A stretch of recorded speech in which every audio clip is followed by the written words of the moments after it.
Bonjour les amis, bienvenue sur commentphotographie.com. Alors aujourd'hui une petite vidéo, on va faire quelques vidéos. Je devais faire des photos de paysages ce soir, mais bon malheureusement tout l'horizon va être bouché, le soleil je ne vais pas en profiter. Puis il y a énormément de vent, donc au niveau du son ça ne va pas le faire, c'est pour ça que je suis dans la voiture. Mais bon, je voulais répondre à quelques questions que vous m'avez envoyées par mail. Alors aujourd'hui j'ai la question d'Eddy. Bonjour Stéphane, tu nous dis d'utiliser les modes semi-automatiques comme priorité vitesse ou priorité diaphragme, mais je ne suis pas tout le temps satisfait de l'exposition de mes photos. Comment faire pour corriger ça? En te remerciant. Alors, c'est vrai que je vous encourage quand vous débutez à utiliser le plus souvent les modes semi-automatiques plutôt que le mode manuel.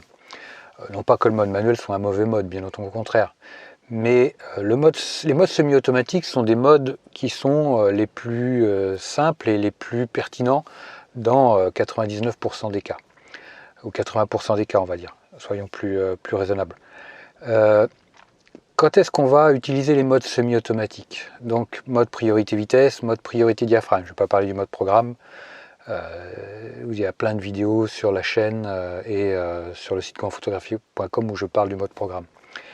Mode priorité vitesse, c'est quand on veut gérer la vitesse. Comment est-ce que ça fonctionne un mode semi-automatique priorité vitesse?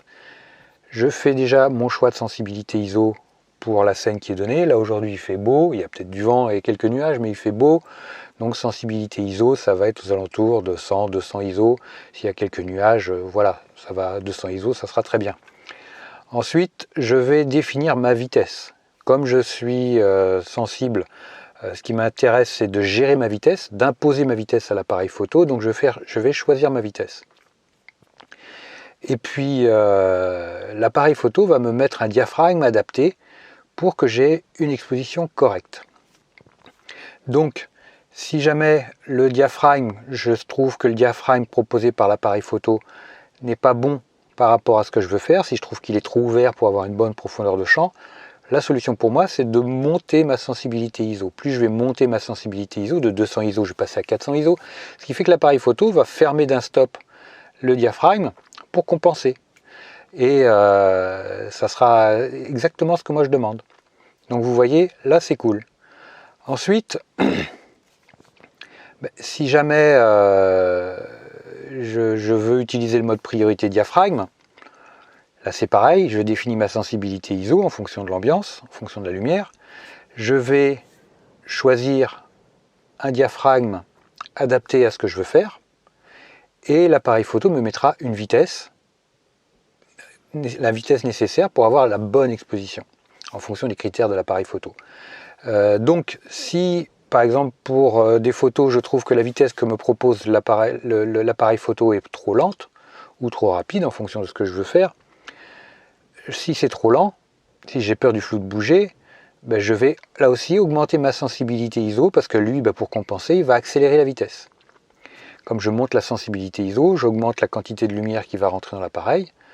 Et puis lui, pour compenser, il accélère pour réduire de son côté la quantité de lumière qui arrive. Donc voilà les solutions. Ensuite, ce qui peut arriver, c'est que en mode priorité vitesse, on ait un diaphragme qui soit, il ne puisse pas ouvrir le diaphragme suffisamment parce qu'il fait trop sombre. On a voulu une vitesse trop rapide. Donc là c'est pareil, il faut monter la sensibilité ISO en conséquence.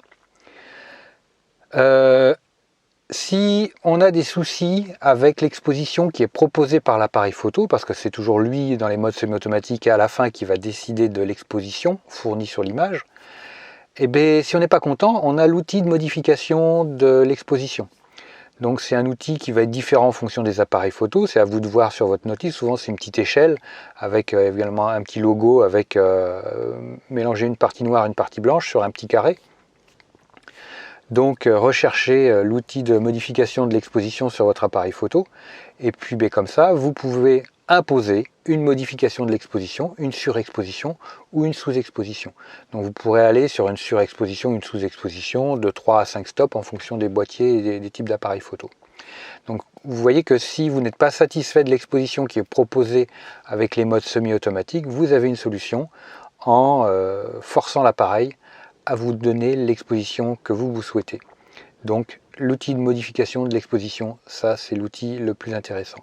Ensuite, une autre possibilité pour modifier l'exposition, c'est-à-dire que si vous faites, dans les modes semi-automatiques, mode priorité vitesse, ça va être, j'utilise ce type de mode-là quand je vais faire des photos avec de la dynamique, avec du mouvement. Je vais avoir besoin de gérer la vitesse pour gérer le mouvement, pour le laisser filer ou pour le figer. Donc mode priorité vitesse, ça va être ça. Ensuite, on a le mode priorité diaphragme. Donc là, on va pouvoir gérer tout ce qui est profondeur de champ, zone de netteté. Plus je ferme mon diaphragme, plus j'aurai une zone de netteté qui va s'agrandir. Plus j'ouvre mon diaphragme, plus j'aurai une zone de netteté qui va se réduire. Donc si j'ouvre mon diaphragme petit chiffre F, donc F de 8, F3,5, si je ferme mon diaphragme grand chiffre F, F16, F11, F32, F64, F22, et quand je ferme mon diaphragme, j'augmente ma zone de netteté. Quand j'ouvre mon diaphragme, je réduis ma zone de netteté. Ça va être aussi corrélé à la longueur de la focale que vous allez utiliser. Si vous utilisez un téléobjectif, grande focale, longue focale, vous aurez de toute façon un fond flou. Ça sera impossible d'avoir une photo nette partout, à part si vous allez taper à l'infini. Mais si vous avez un objectif grand angle, à l'inverse, avec un objectif grand angle qui voit très large, 16 mm, 24 mm, 35 mm, vous aurez plus de facilité pour avoir tout net du premier plan à l'arrière-plan. Alors qu'avec un téléobjectif, c'est plus compliqué. C'est pour ça qu'on fait les portraits au téléobjectif. Avec un 100 mm par exemple, ou un 80 mm, on va avoir de très beaux portraits, surtout si on ouvre le diaphragme à fond, parce qu'on aura un visage bien net et le fond super flou. Voilà pour dans les grandes lignes. Si ce que je voulais dire, pour finir, la dernière astuce pour modifier, pour imposer, pour avoir un meilleur réglage au niveau de l'exposition, c'est d'utiliser une mesure spot. Par exemple, si on fait des photos d'un objet bien précis, on peut utiliser la mesure de lumière spot.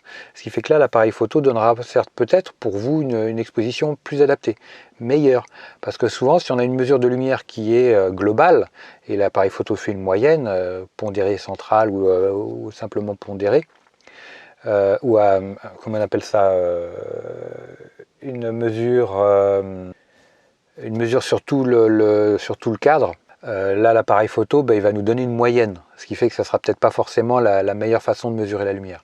Donc dans ces cas-là, prenez une mesure spot et vous aurez certainement une exposition qui sera plus adaptée à ce que vous recherchez.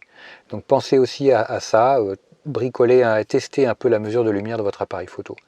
Voilà les amis, ici vous avez un petit lien pour faire partie de ma liste de contacts, comme ça vous aurez des goodies et des bonus tous les jours, quotidiens.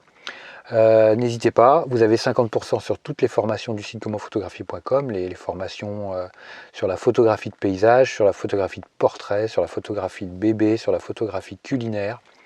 Vous avez une multitude de formations photo, pas à pas, de terrain, post-prod, prise de vue, avec 50% avec le code 5050. Voilà les amis. Moi, je vous like très fort, laissez-moi un petit like, ça me fera super plaisir. Abonnez-vous à la chaîne si ce n'est pas fait. Et puis je vous dis à très bientôt. Ciao.